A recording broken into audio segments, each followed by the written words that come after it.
Euh, alors, aujourd'hui c'est la fête nationale belge, après la fête nationale française, mais ça c'est autre chose. On est en Belgique ici, hein. Enfin, moi je suis en Belgique en tout cas. Et je dirais oui, bon, c'est important, mais d'un autre côté, c'est pas si important que ça, parce que, premièrement, euh, pourquoi y a-t-il un roi? La bourgeoisie décisionnelle belge a décidé d'avoir un roi pour qu'il se prenne les tomates sur la figure.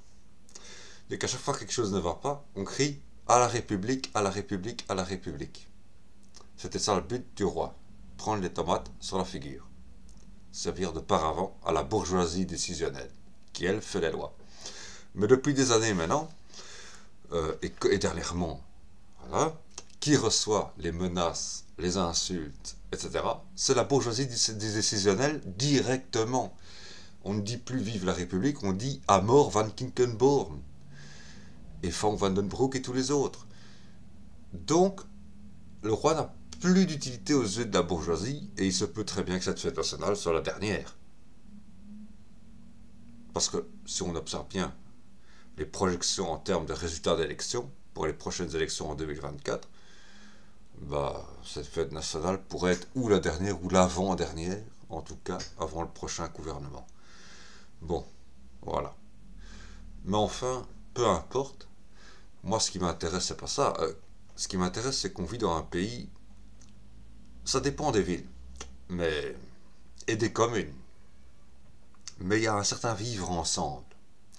Et le vivre ensemble, c'est ni les partis qui le décident, ni le roi qui le décide. Ce n'est pas le roi qui le décide parce que le roi ne peut rien faire. On lui demande de prêter un serment qui est celui de sauvegarder l'intégrité territoriale de la Belgique. Un serment qu'il ne peut pas respecter, ni politiquement, évidemment. Ça, évidemment pas, parce qu'il n'a pas de rôle politique. Le roi est censé n'avoir aucun rôle politique. C'est un serment qu'il ne peut pas respecter politiquement, et ni même constitutionnellement, puisque la Constitution lui interdirait de vouloir sauvegarder l'intégrité de la Belgique, parce que pour sauvegarder l'intégrité de la Belgique, par rapport à un ennemi extérieur, oui, il sait le faire, mais par rapport à un ennemi intérieur tel que le Vlaams Belang ou la NVA, il s'est obligé de dépasser la Constitution pour le faire, c'est-à-dire de faire un coup d'État. Ce qui serait, voilà, hein, tout le monde a compris, ce serait inaccepté et inacceptable. Inacceptable et inaccepté. Par l'ensemble de la classe politique belge, gauche, droite, extrême gauche, extrême droite incluse. Donc voilà.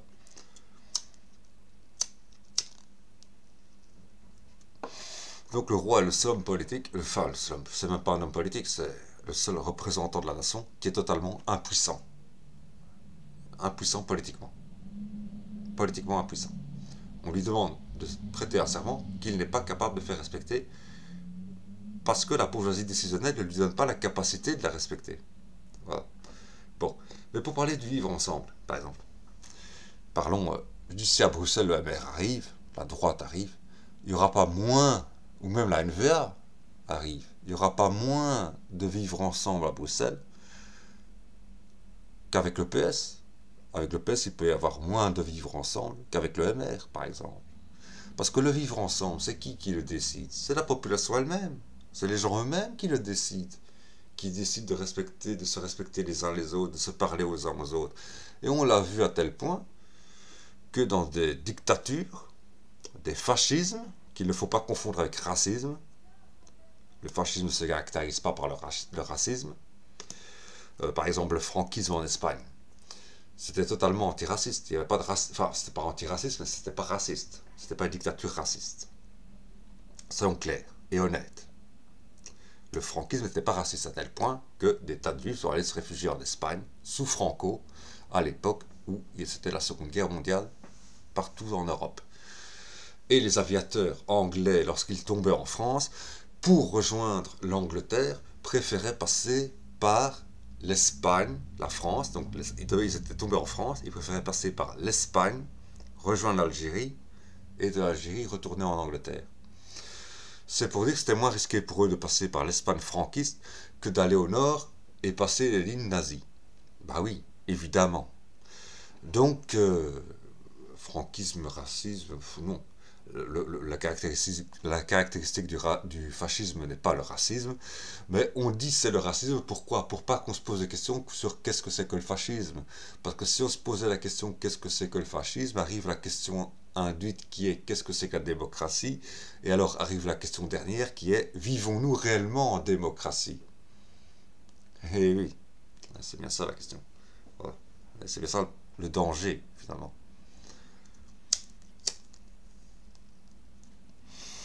Mais bon, pour revenir à un petit mouton, on peut même être en fascisme et vivre mieux ensemble. Parce que, regardons la Tunisie et la Libye. Avant les révolutions, ce qu'on a osé appeler le printemps arabe, qui en fait était l'hiver arabe, on peut le dire, hein.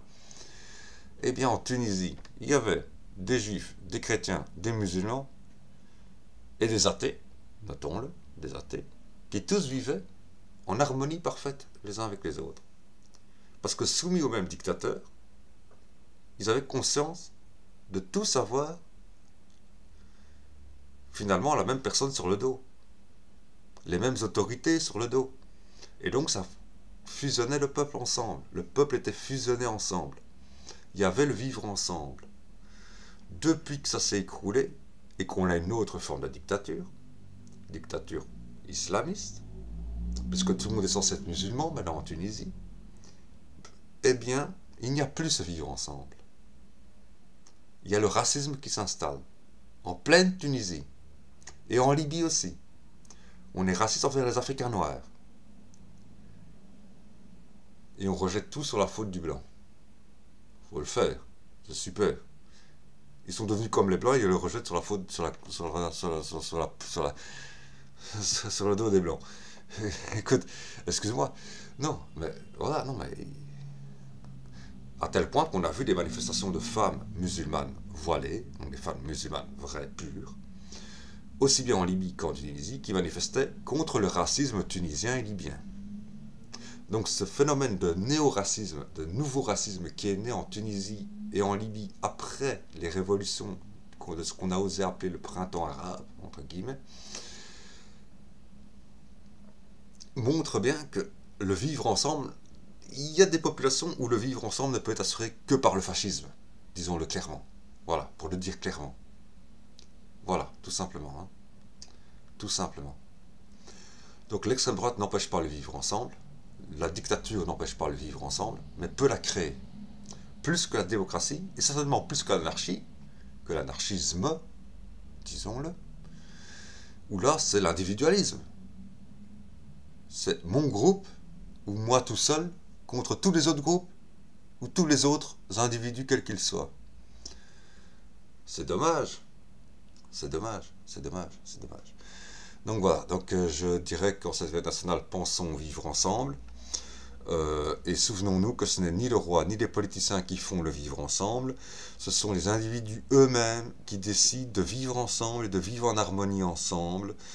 S'ils ne sont pas convaincus que c'est leur intérêt, ils ne le feront pas, même en pleine démocratie, et bien entendu même en pleine dictature aussi, hein, ça c'est évident. Mais la dictature les convainc que c'est leur intérêt, ça c'est sûr. Donc pour moi un épisode dictatorial en Belgique ne me ferait pas peur, dans le sens où si elle sauvegarde la Belgique c'est intéressant, si elle ne sauvegarde pas la Belgique c'est malheureux, dans le sens où le vivre ensemble de toute façon est assuré. Voilà. Et plus assuré par la dictature que par la démocratie, plus il y a de démocratie, moins il y a de vivre ensemble. Tout simplement, soyons clairs. Hein. Comme je dis, le cas typique de l'anarchisme qui finalement est la vie sans l'État, hein, plus d'État qui dirige les gens, finalement, plus de pouvoir confisqué par une bourgeoisie décisionnelle, eh bien c'est l'extrême expression de l'individualisme.